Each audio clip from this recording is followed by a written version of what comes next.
Zona Gjirokastrës është përfshirë nga moti keq me rreshje shiu dhe erë të fortë. Gjatë natës, gjithë territori i qarkut është përfshirë nga rreshje me intervale deri në intensitet mesatar të shoqëruara me erëra të forta.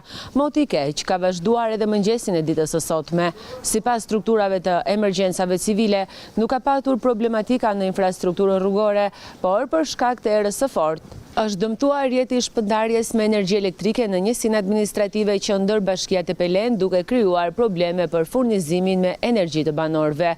Për sa i përket furnizimit me ujë të pishëm, vazhdon normalisht dhe pa problematika.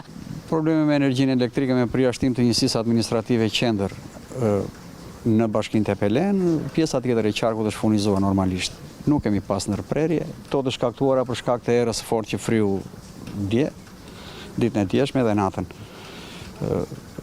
Të gjitha bashkitë janë duke punuar për sistemimin e rrugëve rurale atje ku pati probleme nga rreshjet e muajit janar.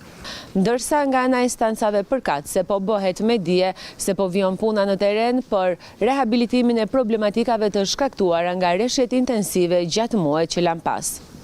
Aktualisht po punohet në njësinë administrative Zagori dhe ka mbetur pa hapur vetëm rruga e fshatit Lliar, dhe në rrugën në një rrugë alternative midis fshatrave Labove Madhe dhe Labove Vogël.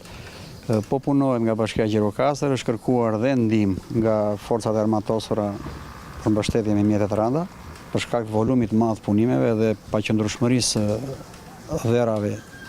Strukturat e emergjencave civile mbeten në monitorim të vazhdueshëm të situatës, ndërsa sigurojnë se çdo problematikë që mund të shfaqet do të trajtohet në kohë.